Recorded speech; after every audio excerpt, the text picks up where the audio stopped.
Imagine, for a moment, the face of the person you love most in this world. Picture the exact shade of their eyes, the way their nose slopes, the tiny, almost imperceptible asymmetry of their smile when they're truly happy versus when they're just being polite. You can summon this image on demand, projecting it onto the back of your eyelids in an instant. It is a biological given, a fundamental piece of human hardwiring that tethers us to our tribe, to our family, to our lovers. Now, imagine reaching into your mind to pull up that face and finding nothing but a blur of disconnected features, a puzzle that refuses to snap together. 2 eyes, a nose, a mouth, floating in a void of skin, lacking any cohesive identity. This is my reality. I suffer from prosopagnosia, face blindness. To me, a human face is like a fingerprint viewed without a magnifying glass. Technically unique, but functionally identical to every other fingerprint on Earth. I cannot recognize my own mother in a photograph. I cannot recognize myself in a mirror unless I focus on the specific scar above my left eyebrow. And most importantly, I cannot recognize my wife. Her name is Amelia. We have been married for exactly 10 years today. If she were to walk into a crowded room wearing a coat I hadn't seen before, and she didn't speak, I would walk right past her. I navigate my marriage not by the sight of her face, but by the periphery of her existence. I know her by the scent of her cedarwood and vanilla perfume. I know her by the specific, hurried click of her boots on hardwood floors. I know the way she nervously twists the silver ring on her right hand when she is lying. I have built a composite of the woman I love entirely out of context clues. But context is fragile. Context can be stripped away. And when you strip away the context, you are left with a stranger in the dark. We are currently sitting in the stifling, heated silence of our SUV, climbing a treacherous mountain pass in the bitter, frozen heart of the Rockies. The snow is falling in thick, heavy sheets, mesmerizing and relentless, painting the world outside the windshield in a blinding, suffocating white. The windshield wipers are fighting a losing battle, slapping back and forth with a rhythmic, frantic heartbeat. Thump, thump, thump, thump. The tension inside the car is thicker than the snowstorm outside. It is a kind of silence that only exists between two people who have spent a decade learning exactly how to hurt each other and are currently choosing the weapon of absolute silence. We are driving toward a weekend getaway, a 10-year anniversary trip that we supposedly won in a charity raffle, a weekend to unplug, reconnect, and salvage a marriage that has been quietly bleeding out for years. Amelia is staring out the passenger window, her silhouette sharp against the gray light. I can't see her expression, but I know the angle of her jaw. It's set in that rigid, unforgiving line. I grip the steering wheel until my knuckles ache, my eyes straining to find the edge of the mountain road. I want to say something. I want to reach across the center console and touch her arm to tell her that we can fix this. But the words turn to ash in my mouth. We have tried talking. We have tried therapy. We have tried ignoring the chasm between us until we are practically shouting across it to be heard. So we drive in silence, moving closer to the remote, isolated destination she chose, surrounded by a wilderness that does not care if we live or die. What I don't know, what I couldn't possibly know as I battle the blizzard, is that Amelia has brought something with her on this trip, a collection of secrets. Since the very first year of our marriage, she has observed a private, solitary ritual. Every year on our anniversary, she writes me a letter. She sits down at her desk, pours a glass of wine, and writes down the absolute, unvarnished truth about our relationship, the things she cannot say to my face, the resentments, the lies, the quiet, devastating disappointments. She writes them. She seals them in envelopes, and she hides them away. I have never seen these letters. I do not even know they exist. They are the true, hidden history of our decade together. and she has brought them all to this frozen mountain. 10 envelopes waiting to be opened. 10 years of poison ready to be uncorked. I ease the car around a blind, icy curve, the tires slipping for a terrifying second before gripping the asphalt again. I let out a breath I didn't realize I was holding. We should be close, I say, my voice sounding unnaturally loud in the quiet cabin. Amelia doesn't turn her head. She just nods, a small, barely perceptible movement. Just a few more miles, she whispers. Her voice lacks the warmth I rely on. It sounds brittle, cold. I glance at her, searching for something, anything, in the blur of her profile to tell me what she is thinking.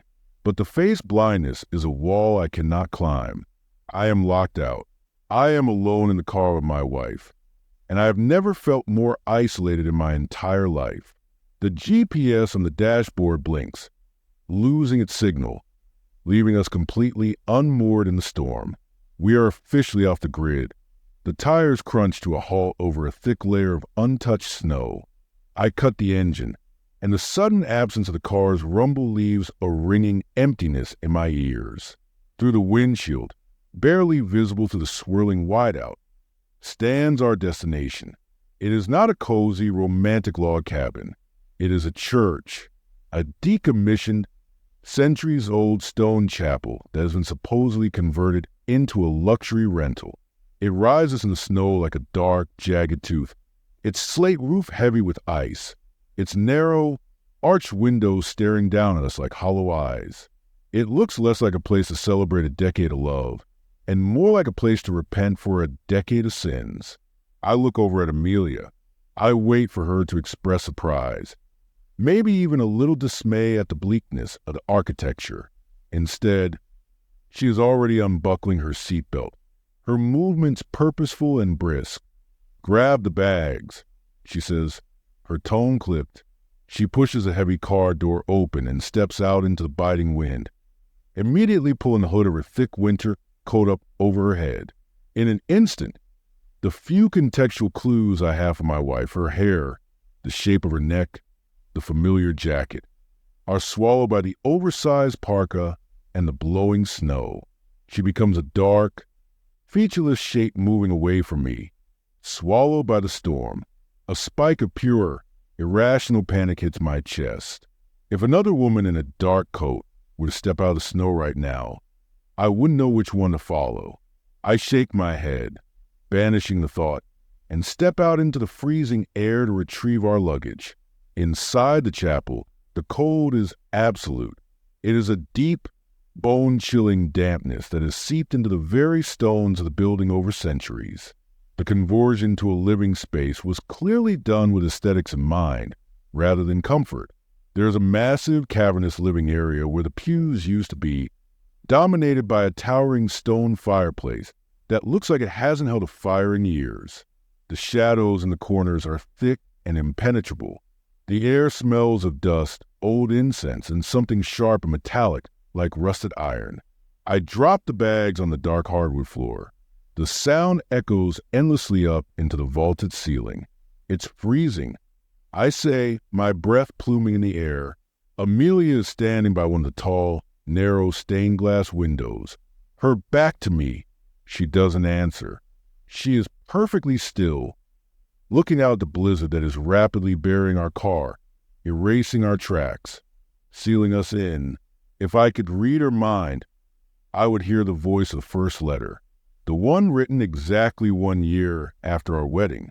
"Dear Adam," the voice in her head begins, reciting words she committed to memory long ago.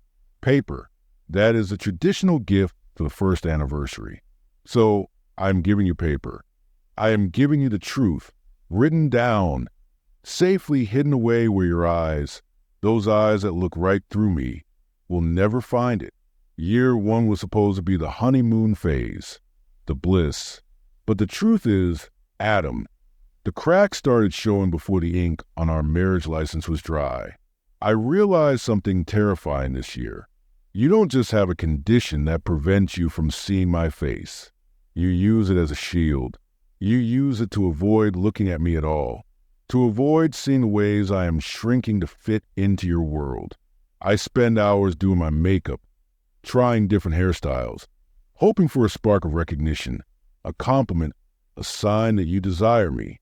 But I am just a blur to you, a comfortable, familiar blur that cooks your dinner and proofreads your screenplays. I realized this year that I could be entirely replaced by someone who smells like cedarwood and vanilla, and you might not even notice until it was too late.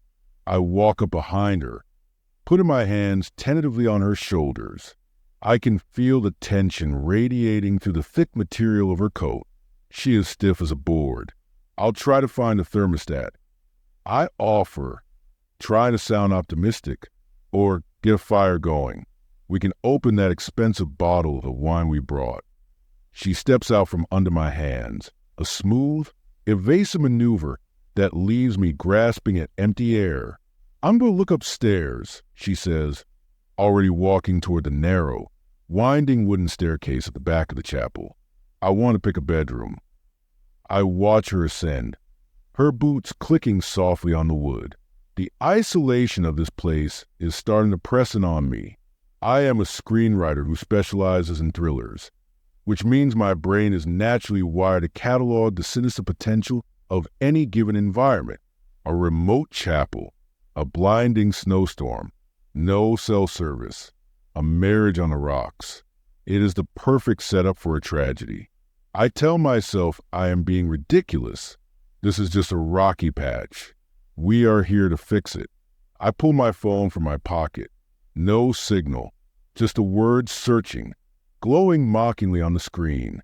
I walk toward a massive fireplace, searching for kindling, trying to shake the overwhelming feeling that we are not alone in this cavernous, echoing space, that the stones themselves are watching us, waiting for the inevitable fracture. I manage to get fire going, coaxing a reluctant flame from some damp logs I found stacked in a wrought iron basket. The firelight flickers against the stone walls, casting long, distorted, dancing shadows that seem to mock the attempt at warmth. It barely makes a dent in the ambient temperature of the chapel. The cold here feels predatory, creeping up through the soles of my shoes, settling into the marrow of my bones. I rub my hands together, staring into the flames, listening to the wind howl around the bell tower above us. It sounds like a chorus of starving animals. I found a bedroom. Amelia's voice floats down from the balcony above. I turn, looking up toward the sound. I see a figure leaning over the dark wooden railing, backlit by a dim hallway light. I can't see her features. It's just a silhouette, a shadow shaped like a woman. It's at the end of the hall. It has a heavy door. Might keep the drafts out. I nod up at the shadow. Sounds perfect. I say, my voice bouncing off the stone. I grab the heavy duffel bags and begin the long climb up the winding stairs. The second floor of the chapel is a claustrophobic maze of narrow corridors and heavy oak doors with iron hinges. It feels less like a residential space and more like a monastery designed to punish its inhabitants. I follow the scent of her perfume down the hall. Cedarwood and vanilla. It's the only way I am absolutely certain I am walking toward my wife. I push open the door at the end of the corridor. The bedroom is sparse, dominated by a massive, four-poster bed draped in heavy, dark velvet curtains. It looks like a tomb. Amelia is sitting on the edge of the mattress, her coat finally off. She is rubbing her temples, her eyes closed. Headache, I ask, setting the bags down with a dull thud. Just a drive, she replies without opening her eyes. The snow, the tension. She doesn't elaborate on the tension, but she doesn't need to. It's a living, breathing thing in a room with us. I sit down next to her on the bed. The mattress is uncomfortably firm. I want to reach out and pull her into my arms to bridge the physical gap between us. But there's an invisible electric fence surrounding her. I settle for looking at her. To anyone else, they would see a beautiful woman with sharp cheekbones and dark hair. To me, I see a collection of parts that refuse to harmonize. I see the smooth line of her jaw. I see the dark smudge of her eyelashes. But the soul of her face is encrypted. If I knew about the letters, I would understand the source of the invisible fence. I would hear the voice of her second anniversary letter echoing in the cold air of the room. Cotton, the second letter begins. Year 2, the year I started weaving the fabric of my own resentment. You sold your first screenplay this year, Adam. A psychological thriller about a man who couldn't trust his own senses. How fitting. You became obsessed with your work. You locked yourself in your office for days, emerging only for coffee and validation. You stopped asking about my day. You stopped asking about my life. When I tried to talk to you, I could see your eyes glaze over, looking past me, plotting your next scene. I realized that to you, I am not a partner.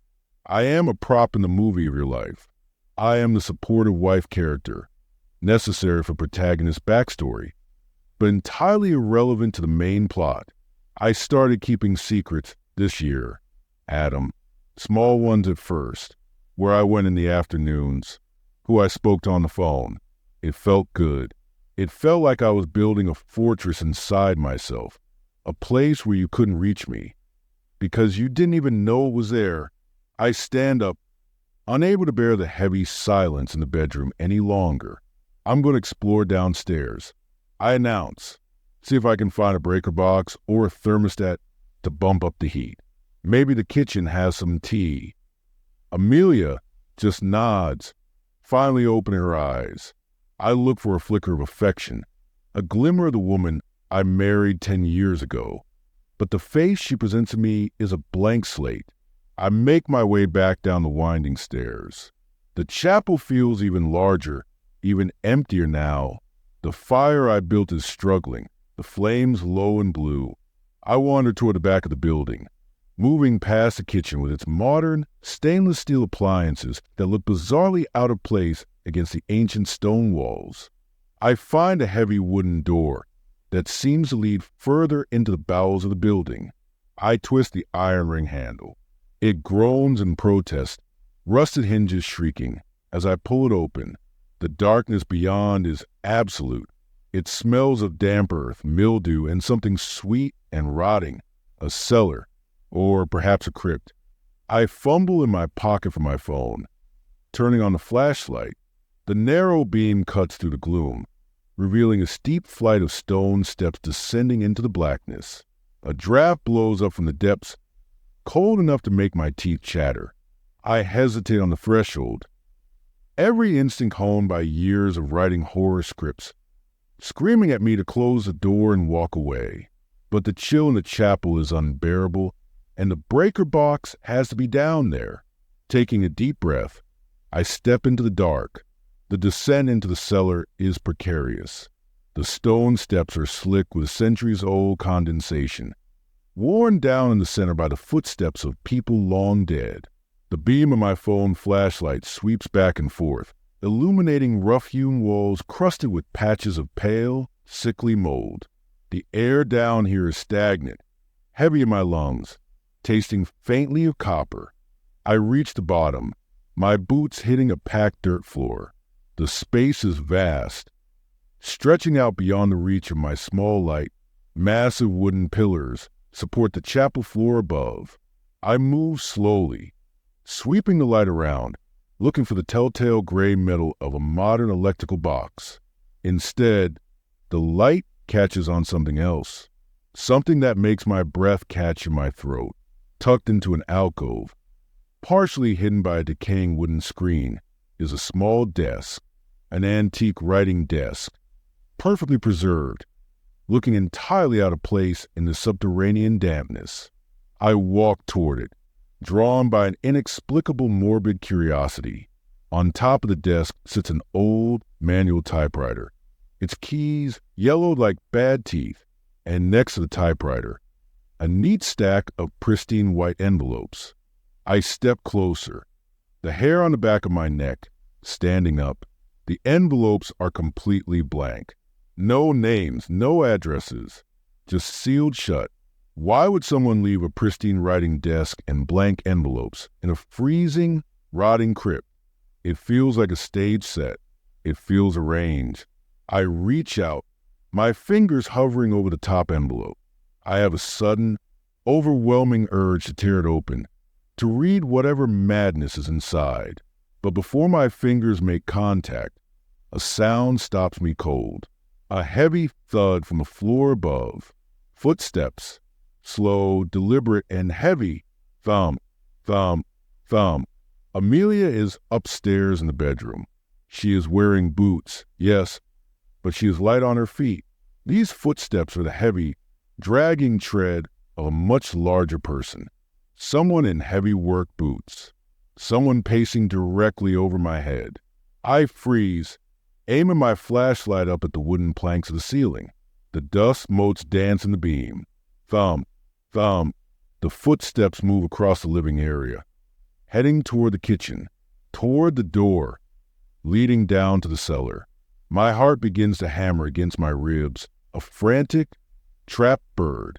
If someone comes down those stairs, I am trapped, in the dark, with a condition that renders me incapable of identifying an attacker. If I shine the light in their face, I won't see a threat. I will just see a blur of features. I turn off my flashlight, plunging myself into absolute, suffocating darkness. I hold my breath, pressing my back against the damp stone wall of the alcove, hiding behind the wooden screen. I listen. The footsteps stop right above the cellar door. The floorboards groan under the weight. I wait for the shriek of the rusted hinges. I wait for the beam of a flashlight to cut through the dark. As I stand there, terrified in the pitch black, the silent voice of the third anniversary letter seems to echo in the damp air around me. Leather, the voice whispers from the past. Year 3, the year you became a stranger. Your first movie was a hit. You started traveling. Press junkets, meetings in L.A., late-night dinners with producers. You came back smelling of expensive hotels and a life that didn't include me. You brought me a leather journal for our anniversary, telling me I should start writing too. It was a patronizing gift, Adam, a crumb thrown from your feast. But I used it. I used it to document the inconsistencies in your stories. The times you said you were working late, but your credit card showed a charge at a bar across town. The way you started guarding your phone.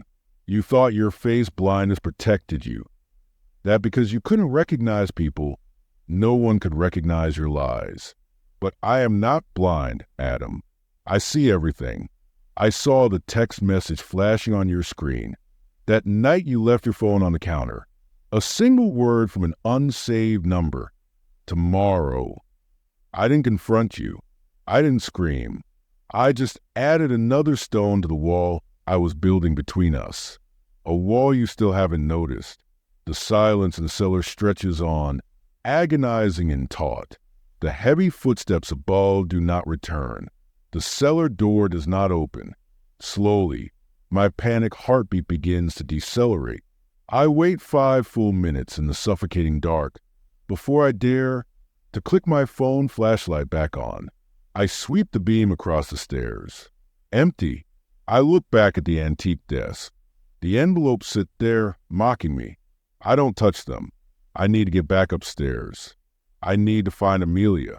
I need to make sure the doors to this chapel are locked. I scramble up the stone steps, practically running, desperate to escape the oppressive weight of the crypt. I hit the door at the top, shoving it open with my shoulder, and burst into the kitchen. The chapel is empty. The fire in the living room has died down to glowing red embers. Amelia! I yell, my voice cracking with panic, echoing off the high vaulted ceilings. Amelia, where you? I run to the winding staircase, taking the steps 2 at a time. I reach the second floor and sprint down the narrow corridor to the heavy oak door of our bedroom. I burst in. The room is empty. The massive 4-poster bed is undisturbed. Her heavy winter coat is gone from the hook where she hung it. I spin around, my chest heaving. Amelia, I shout again, and then I hear it. The sound of the front door of the chapel, the massive, heavy oak door, slamming shut downstairs. The sound reverberates through the entire building like a cannon shot. Someone just left, or someone just arrived. I race back down the stairs, nearly tripping in my haste. I reach the living area just as the lights flicker. The weak, yellow glow of the bulb stutters once, twice, and then dies completely. The chapel is plunged into absolute, impenetrable darkness, save for the faint, red glow of the dying embers in the fireplace. The generator has failed. I am alone in the freezing dark. My wife is missing, and the heavy footsteps I heard are now locked inside with me. The darkness in chapel is absolute, a heavy, velvet curtain dropping over my vision. The red embers in the fireplace offer no real illumination, only a sinister, bleeding glow that makes the shadows seem to writhe and pulse. The silence following the slam of the front door is deafening. I stand frozen at the bottom of the stairs, my phone clutched in my hand, the flashlight beam cutting a frantic, shaky path to the cavernous room. Amelia, I shout, my voice rough and desperate. The echo swallows a name, twisting it into a hollow mockery.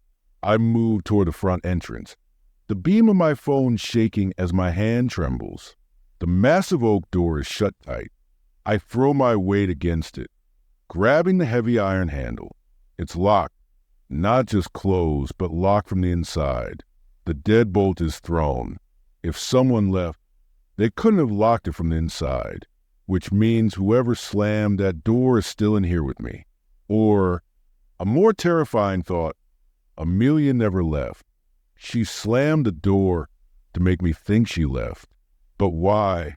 I back away from the door, sweeping the flashlight across the empty pews, the dark corners, the towering stained glass windows that look like black voids without the sun behind them. The cold is biting now, seeping through my sweater, numbing my fingers. I need to find her, but my prosopagnosia turns this search into a nightmare. If I find a woman in the dark, huddled in a corner, how will I know it's her? I will have to listen for her voice, smell the air for her perfume. I am hunting for my wife like a blind man. As I edge toward the kitchen, my foot catches on something soft. I stumble, shining the light down. It's her scarf, the thick, burgundy wool scarf she was wearing in the car. It's lying in the middle of the floor, abandoned. I pick it up, pressing it to my face. The scent of cedarwood and vanilla is faint, masked by the smell of damp stone and fear. She was here. She was moving fast. The 4th anniversary letter, the one dedicated to fruit and flowers, would explain the growing rot beneath the surface of our lives. Year 4, the phantom voice of the letter sneers in the dark. The year you won your first major award. You stood on that stage, holding the trophy, and you thanked the producers, the director, the actors. You thanked your agent. You didn't mention me. You looked out into the crowd, and I absolutely knew, you couldn't find my face in the audience. I was sitting in the 3rd row, wearing a bright red dress, hoping to be a beacon for you. But you didn't see me. You never see me. That was the night I stopped trying to be seen. That was the night I realized that your blindness wasn't just physical. It was emotional. You are incapable of truly perceiving anyone outside of your own ego. I started taking long weekend trips that year. I told you I was in a spa or visiting my sister. You never questioned it. You were happy for the silence in the house, so you could write. You never knew where I actually went. Adam, you never knew who I was with. I cultivated a garden of secrets, and the fruit it bore was bitter, but it was mine. I dropped the scarf, my heart hammering a frantic rhythm against my ribs.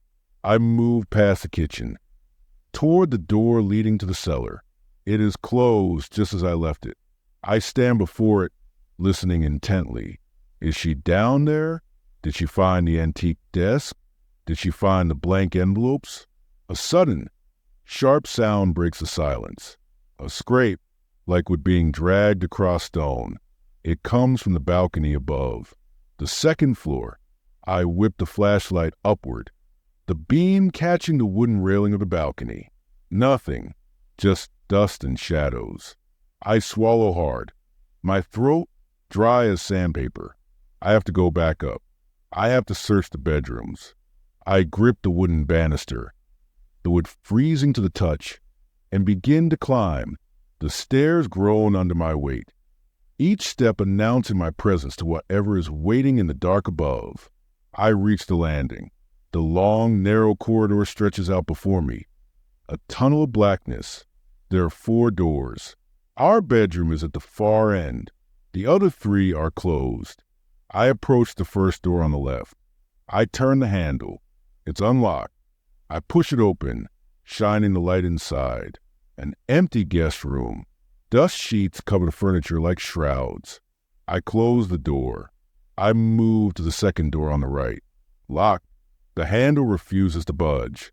I rattle it, but it's solid. I move to the third door. This one is slightly ajar, a sliver of absolute blackness peeking through. I push it open with my foot. The flashlight beam sweeps the room. It's a study. Bookshelves line the walls. A large leather armchair sits in the center, and on the small table next to the armchair, perfectly illuminated by my shaking light, is a pair of scissors. Old, heavy iron scissors. The 5th anniversary. Wood. The letter for year 5 would be a turning point. Year 5, Adam. The year the wood began to rot. I found the emails. You thought you were so clever, using a hidden account, but you are careless with passwords. You always use the name of your first pet, Buster. So tragically unoriginal. I read every message between you and her. The actress from your movie, the way you describe her, the way you talked about her face. You wrote pages about her eyes, her smile, things you could never write about me. You memorize her features because you tried. Adam, you put in the effort for her that you never put in for me. You proved that your condition wasn't a total barrier. It was a barrier you only maintained when it was convenient, when it involved your wife. I didn't say a word. I smiled over dinner. I kissed you goodnight. And while you slept, I sat in the dark and plotted. I decided then that I wouldn't be a victim in your thriller. I would be the author of my own. I stare at the iron scissors on the table. They look sharp, murderous. I back out of the study, pulling the door shut.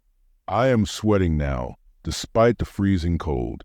I turn to face the final door at the end of the hall. Our bedroom. The heavy oak door is closed tight.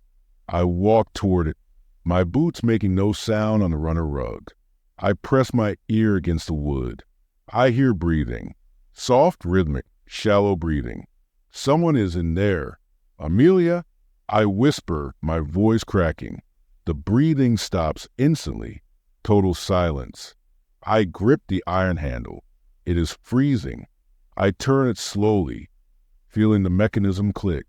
I push the door open, raising the flashlight like a weapon, stepping into the dark, preparing to face whatever nightmare is waiting for me on the other side. The heavy oak door swings inward with a drawn-out, agonizing creak. The beam of my flashlight slices through the pitch-black bedroom, cutting across the heavy velvet curtains of the 4-poster bed. The room is utterly still.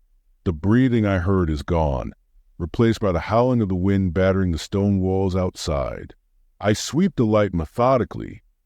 The empty armchair, the dark corners, the closed wardrobe doors. Nothing. I step fully into the room, my heart pounding a frantic, desperate rhythm against my ribs. Amelia? I call out again, my voice louder, demanding an answer from the silence. I walk toward the bed and throw back the heavy velvet curtains. The mattress is empty, the blankets untouched. I spin around, the light catching a flash of movement in the large, antique mirror standing in the corner. I flinch, nearly dropping the phone, before realizing it is only my own terrified reflection, a man on the edge of a breakdown, trapped in a freezing chapel, hunting for a wife he cannot recognize. I move toward the wardrobe. The doors are massive, carved from dark wood. I reach out, my hand trembling, and yank them open. Empty hangers chime together with a hollow, metallic sound. The room is empty, but I heard breathing. I know I heard it. I am losing my grip on reality. The isolation, the dark, the cold, it is all conspiring to break my mind. I back out of the bedroom, my breathing ragged. I need to get out of this hallway. I turn and hurry back toward the stairs, the beam of my light bouncing erratically off the stone walls. As I reach the landing, I catch a scent in the air. It is faint but unmistakable. Smoke, not wood smoke from the dying embers in the fireplace downstairs. This is harsh chemical smoke, like burning plastic or paper. The 6th anniversary. Iron. The letter for year 6 would smell of burning bridges. Year 6, Adam. Iron. The year I forged my resolve. You broke off the affair. She left you. Actually, you were devastated. Moping around the house like a wounded animal. I played the comforting wife. I held you while you cried over another woman. And you didn't even realize the supreme, exquisite cruelty of what you were making me do. That was the year I stopped loving you. The switch just flipped. The love turned into something cold, heavy, and metallic, like iron. I started planning our 10-year anniversary then, for years in advance. I knew it had to be special. I knew it had to be remote. I knew it had to be a place where we would be entirely alone, stripped of all distractions, all safety nets. I started researching isolated properties, abandoned places, places where a scream would just be swallowed by the wind. I rushed down the winding stairs, chasing the smell of smoke. It's coming from the living area. I reach the bottom step and swing the flashlight toward the massive stone fireplace. Sitting in the center of the cold hearth, far away from the dying wood embers, is a small metal trash can. Inside it, a fire is burning brightly. Someone has lit a fire in the bin. I approach it cautiously. The flames are consuming a stack of thick, creamy paper. Envelopes. They are curling and blackening in the heat. I recognize the paper instantly. It's the blank envelopes I saw on the antique desk down in the cellar. Someone brought them up here and set them on fire. I frantically look around the dark, cavernous room. Who is here? I scream, losing whatever shred of composure I had left. Show yourself. From the deep shadows near the kitchen doorway, a voice answers. I'm right here, Adam. The voice is quiet, calm. It sounds like Amelia. The cadence, the pitch. But the acoustics of the stone chapel distort it, making it sound hollow and strange. I whip the flashlight toward the sound. The beam hits a figure standing just inside the kitchen. It is a woman. She is wearing Amelia's thick, dark winter coat, the hood pulled up, shadowing her face. I stare at her, my prosopagnosia turning the moment into a waking nightmare. I see a nose, a mouth, the shape of a jaw, but the features refuse to assemble into a recognizable identity. I cannot read her expression. Is she terrified? Is she angry? Is it even her? Amelia? I ask, my voice shaking. What are you doing? Why did you burn those envelopes? Why are you hiding in the dark? The figure steps slowly out of the kitchen, moving into the main living area. She stops a few feet away, staying just at the edge of the flashlight beam, refusing to let the light hit her face directly. I wasn't hiding, Adam, she says. The voice is definitely hers. It has to be. Who else could it be? I was just waiting, watching you run around in the dark. You look so lost when you can't rely on your contextual clues, don't you? Take away the good lighting in a familiar setting, and you are completely helpless. Her words hit me like a physical blow. She has never spoken to me like this. Never with this level of cold, calculated cruelty. It is as if a mask is slipped, revealing a stranger underneath. the 7th anniversary. Copper, the letter would be toxic, a slow-acting poison. Year 7, Adam. Copper, a conductor of heat and electricity. The year the current between us turned lethal, you started writing a new script. A story about a husband and wife trapped in a remote cabin. A thriller about a marriage turning murderous. You asked me to read the drafts. You asked for my input. You didn't realize you were handing me the blueprint. I read your script, Adam, and I perfected it. I saw the flaws in your plot, the plot holes in your perfect murder, and I quietly corrected them in my mind. I realized that the best thrillers aren't about the violence. They are about the psychology of the trap, and I was building the perfect trap. You thought you were the master storyteller, but you were just writing the prologue to my masterpiece. Amelia, you're scaring me. I say, taking a slow step back toward the stairs. Let's just sit down. Let's wait for morning. The storm will pass, and we can go home. We can leave this place. The figure in a heavy coat lets out a low, humorless laugh. It echoes off the stone walls, a chilling, terrifying sound. We aren't going home, Adam, she says, taking a step toward me. That was never the plan. We didn't win this trip in a raffle. I rented this chapel. I brought us here. I picked the weekend with the worst storm forecast of the decade. And the generator? I disabled it while you were down in the cellar looking at a desk I placed there to distract you. My blood turns to ice. She orchestrated this. The isolation, the darkness, the cold. It was all a trap, and I walked right into it. Why? I whisper, the word barely escaping my throat. She reaches up slowly and pulls back the hood of the heavy winter coat. The flashlight beam catches her face. The eyes, the mouth, the cheekbones. I stare at the blur of features, desperately trying to find the woman I married, the woman I loved. But the face remains a stranger's, a blank, terrifying puzzle. Because the woman who sounds like my wife says, for 10 years, I've been invisible to you. Tonight, you are finally going to see me, even if it's the last thing you ever do. The words hang in the freezing air, heavy and lethal. Tonight, you are finally going to see me, even if it's the last thing you ever do. I stand paralyzed, the beam of my flashlight trembling violently as it illuminates a stranger who wears my wife's coat, speaks with my wife's voice, and claims to be the architect of my destruction. My prosopagnosia has always been a source of anxiety, a social hurdle to manage.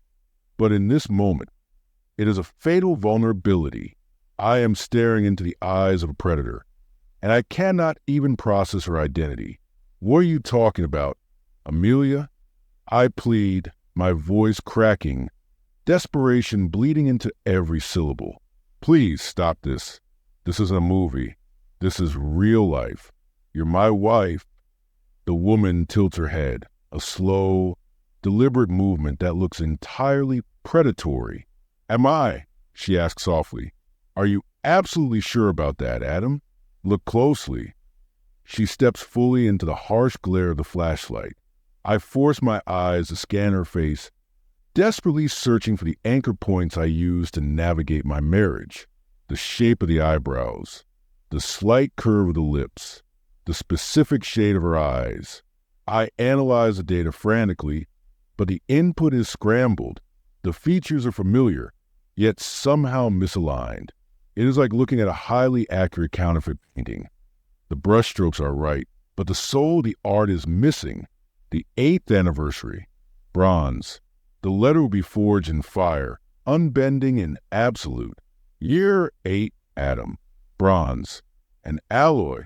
A mixture of metals designed to be harder, more durable than its parts. That was the year I finalized a plan.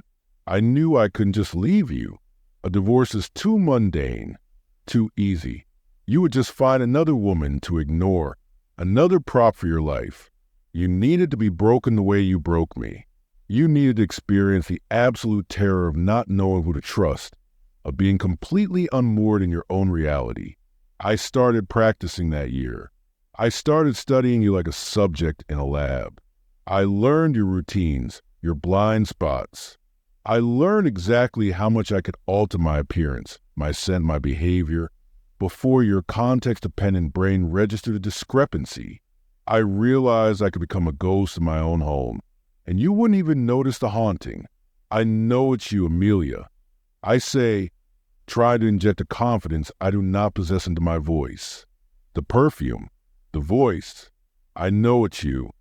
She smiles a tight, cold expression that does not reach her eyes. She reaches into the pocket of the heavy coat and pulls out a small glass bottle. She tosses it toward me.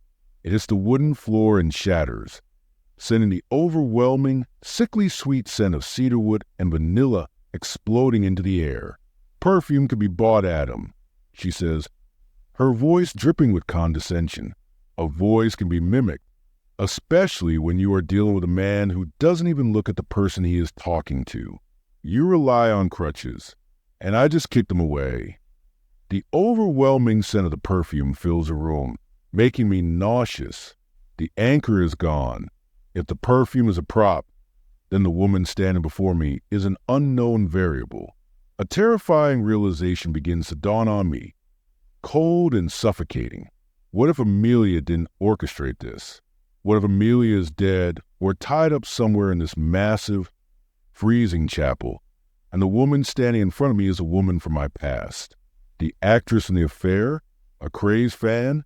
My mind spins, desperately trying to categorize the threat. Who are you? I demand, taking a step backward, raising the heavy flashlight as a makeshift weapon. Where's my wife? The woman laughed. It is a sharp, jagged sound that echoes off the stone walls. Your wife has been gone for a long time, Adam. The woman you married died of neglect years ago. What you've been living with is a meticulously crafted replacement, a caretaker, a warden, the 9th anniversary. Pottery. The letter would be fragile, but capable of drawing blood when shattered. Year 9, Adam. Pottery, formed from dirt, baked in an oven, easy to smash. That was last year, the year I wrote the final chapter of my plan. I booked the chapel. I arranged the raffle win. I packed the bags, and I wrote the 10th letter. I knew that when we arrived, the isolation would strip away all your defenses. You wouldn't have your office to hide in. You wouldn't have the city to distract you. It would just be you, me, the cold, and the dark. I wanted to see you panic. I wanted to see the moment you realized that your entire life was a carefully constructed set, and I was a director yelling action.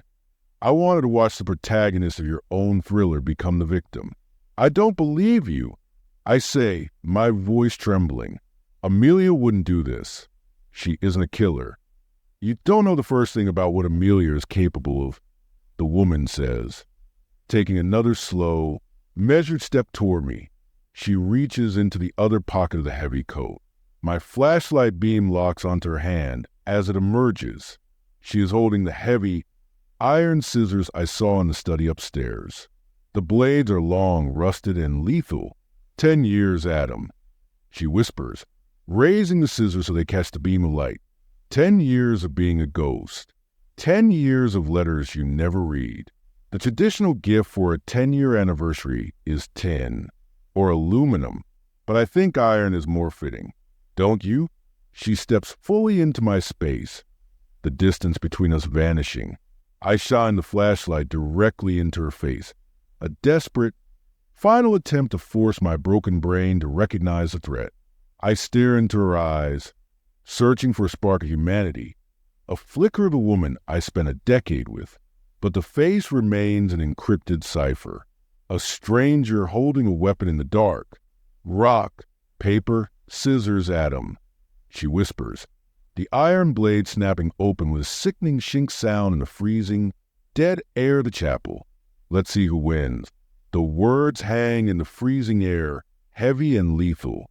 Tonight, you are finally going to see me, even if it's the last thing you ever do.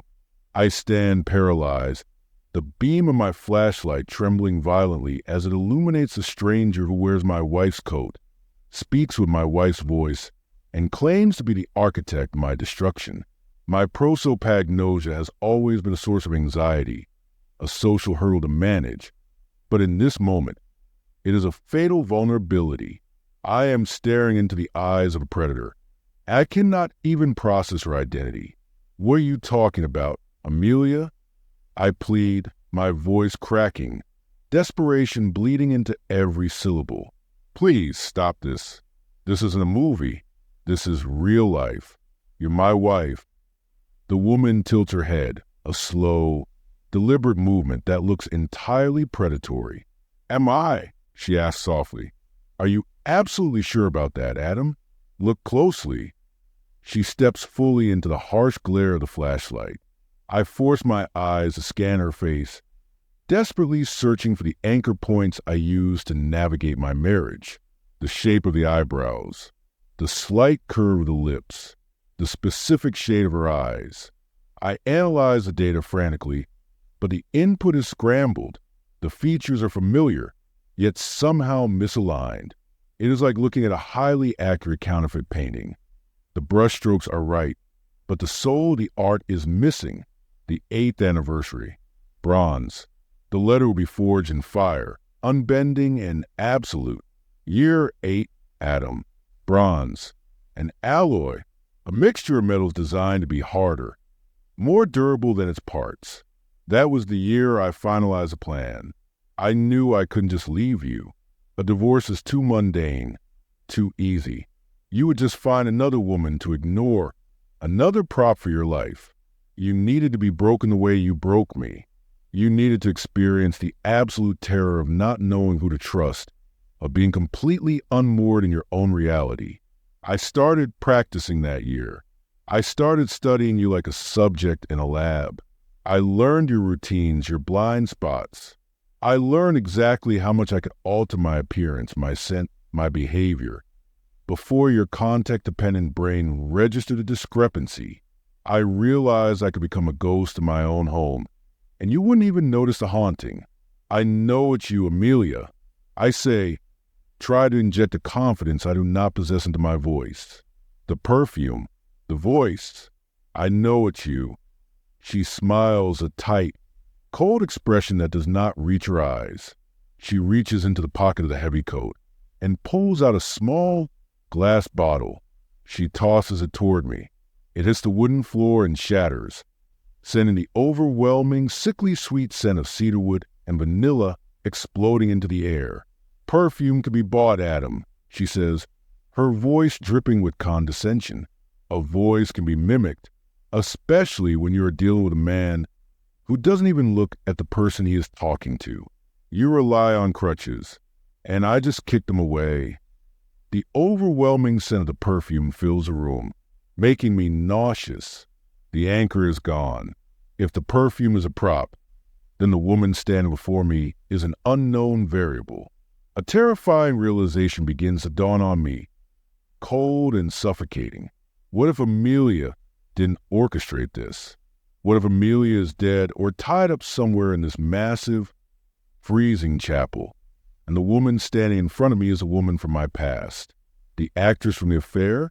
A crazed fan? My mind spins, desperately trying to categorize the threat. Who are you? I demand, taking a step backward, raising the heavy flashlight as a makeshift weapon. Where's my wife? The woman laughed. It is a sharp, jagged sound that echoes off the stone walls. Your wife has been gone for a long time, Adam. The woman you married died of neglect years ago. What you have been living with is a meticulously crafted replacement, a caretaker, a warden, the 9th anniversary. Pottery. The letter will be fragile, but capable of drawing blood when shattered. Year 9, Adam. Pottery, formed from dirt, baked in an oven, easy to smash. That was last year, the year I wrote the final chapter of my plan. I booked the chapel. I arranged the raffle win. I packed the bags, and I wrote the 10th letter. I knew that when we arrived, the isolation would strip away all your defenses.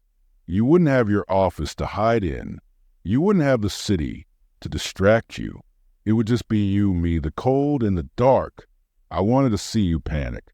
I wanted to see the moment you realized that your entire life was a carefully constructed set, and I was a director yelling action. I wanted to watch the protagonist of your own thriller become the victim. I don't believe you, I say, my voice trembling. Amelia wouldn't do this. She isn't a killer. You don't know the first thing about what Amelia is capable of, the woman says.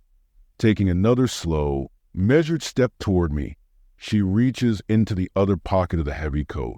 My flashlight beam locks onto her hand. As it emerges, she is holding the heavy, iron scissors I saw in the study upstairs. The blades are long, rusted, and lethal. 10 years, Adam, she whispers, raising the scissors so they catch the beam of light. 10 years of being a ghost. 10 years of letters you never read. The traditional gift for a 10-year anniversary is tin, or aluminum, but I think iron is more fitting. Don't you? She steps fully into my space, the distance between us vanishing. I shine the flashlight directly into her face, a desperate, final attempt to force my broken brain to recognize the threat. I stare into her eyes, searching for a spark of humanity, a flicker of the woman I spent a decade with, but the face remains an encrypted cipher. A stranger holding a weapon in the dark. Rock, paper, scissors, Adam, she whispers, the iron blade snapping open with a sickening shink sound in the freezing, dead air of the chapel. Let's see who wins. The heavy iron blades of the antique scissors slice through the freezing air, missing my face by a fraction of an inch. I stumble backward, my boots slipping on the dusty, uneven floorboards. The flashlight flies from my panicked grip, clattering across the stone floor and coming to rest near the base of the heavy wooden pew. Its beam points sideways now, casting a harsh, horizontal slice of light that illuminates our legs, the swirling dust motes, and the hem of the thick winter coat she is wearing. You're insane, I gasp, scrambling to put distance between us, my chest heaving as I try to pull freezing air into my lungs. She doesn't rush. She stalks. She moves with the practiced, terrifying patience of predator that knows its prey is cornered. Insane? No, Adam. For the first time in 10 years, I am perfectly, exquisitely lucid. You see, you made a fatal error in your narrative. You assumed the protagonist of this story was your wife, Amelia. You assumed she was the one who suffered your neglect, your affairs, your suffocating, self-centered ego. But Amelia didn't write those letters. Amelia isn't smart enough to build a trap this perfect.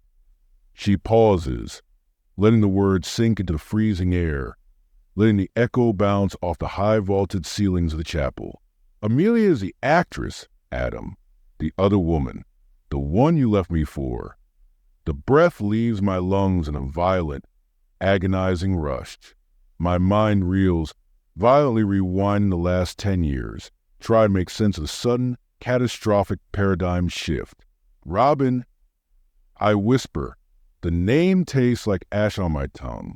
My first wife, the woman who typed my early, terrible manuscripts, the woman who paid our rent while I chased Hollywood ghosts, the woman I discarded without a second thought the moment I tasted success, leaving her a broken, humiliated shell. Bingo, she says, and as she speaks, she drops the imitation of Amelia's higher, softer pitch. Her voice settles into a lower, harsher, distinctly familiar register that I haven't heard in nearly a decade. Hello, husband. The absolute horror of my condition, my prosopagnosia, crashes over me with the crushing force of an avalanche. But you were in the car, I stammer, my mind fracturing as logic completely fails me. You drove up this mountain with me today. Robin laughs, a dry, scraping sound that chills me more than the blizzard outside. I did, for 6 excruciating hours. I wore her expensive coat. I doused myself in her sickly sweet cedarwood and vanilla perfume. I sat in the passenger seat, and I stared out the window, and you didn't even notice. You talked to me. You asked me to check the GPS. You drove your ex-wife up a treacherous mountain road into a blizzard. And you thought I was your current wife simply because I was wearing the right jacket. Do you have any idea how pathetic that is? How entirely, uniquely insulting it is to realize a man doesn't love you. He just loves the space you occupy. Where is she? I demand, my voice rising to a frantic shout. Where is Amelia? Oh, she's here. Robin says casually, twirling the heavy iron scissors in her gloved hand, the metal glinting in the faint light. She's very close. In fact, you carried her bags. But right now, we are celebrating our anniversary, Adam. The 10th anniversary. 10. She reaches into the pocket of the heavy coat and pulls out a crumpled, pristine white envelope. The final letter. She doesn't open it to read. She recites it from memory. Her unseen eyes locked onto the dark blur of my face. Year 10, Adam. 10. A base metal. Pliable. Easily crushed. Used to preserve things that have long since died. That is what this marriage was. A tin holding rotting meat. When you left me for her, you didn't just break my heart. You erased me. You used your face blindness as the ultimate excuse to avoid seeing the damage you caused. You literally looked right through me during the divorce proceedings. So, I decided I wouldn't just take your money. I would take your reality. I spent years watching you, watching her, waiting for the perfect moment, when she booked this isolated chapel for your little romantic getaway. It was too good to be true. I arrived 3 days early. I prepared the stage. She steps closer, the scissors raised, ready to strike. I intercepted her at the gas station at the bottom of the mountain while you were inside buying coffee. Robin continues, her voice a deadly purr. A little sedative slipped into her travel mug. She was unconscious before you even hit the tree line. I took her coat. I took her perfume. I took her seat. And you brilliant, observant writer, you just got in the car and drove me right to the slaughterhouse. My stomach violently heaves. The woman I have been sitting next to, the woman I have been trying to salvage my life with all day, was a ghost bent on absolute revenge. What did you do to her? I yell, grabbing a heavy wooden candlestick from a nearby table, gripping it tightly like a baseball bat. I pour on ice, Robin says, her voice devoid of any empathy. Literally. But she isn't the main event, Adam. You are. I want to see you bleed. I want to see you beg. I want you to look at me. Really look at me as you take your last breath. With a fair old guttural scream, she lunges forward. The heavy iron scissors slice violently through the dark, aimed directly at my chest. I swing the heavy wooden candlestick, deflecting the blow at the last possible second. The impact rings at my arms, jarring my shoulders, though it's splintering against the rusted metal. Robin is relentless. Decades of repressed fury and calculated hatred power her erratic movements. She slashes again, the rusted blades tearing to the thick fabric of my sweater, biting deep into the flesh of my forearm. I cry out in pain, stumbling backward over the heavy wooden pews, my blood dripping onto the ancient stone floor. Look at me, she screams, the calm, calculating veneer completely shattering, revealing the raw madness underneath. Look at my face, Adam. I can't, even if the lighting were perfect, even if the sun were shining brightly, I couldn't. It is the core tragedy of my existence, and now it has become the weapon of my demise. I swing the candlestick again, a desperate, sweeping arc that connects hard with her shoulder. She grunts loudly, dropping to one knee, but her grip on the scissors remains ironclad. I don't wait for her to recover. I turn and sprint toward the blazing metal trash, get in the center of the cold hearth. I kick it with all the strength I have left. The metal bin tips over with a loud crash, sending a bright cascade of burning envelopes, flaming paper, and red-hot embers flying across the dry, ancient wooden floorboards of the chapel. The old wood, thirsty and brittle from centuries of neglect, catches instantly. Flames lick hungrily at the base of the pews, spreading with terrifying speed. No! Robin shrieks, scrambling to her feet as the fire rapidly erupts, creating a wall of searing heat and blinding, chaotic light between us. Her masterpiece, her letters, are turning to ash. I don't look back. I run for the massive oak front door. My hands are slick with my own blood, fumbling frantically with the heavy iron deadbolt. I hear her heavy footsteps rushing toward me, the sound of the scissors scraping furiously against the stone walls. I throw the bolt back. I grab the heavy iron ring with both hands and pull.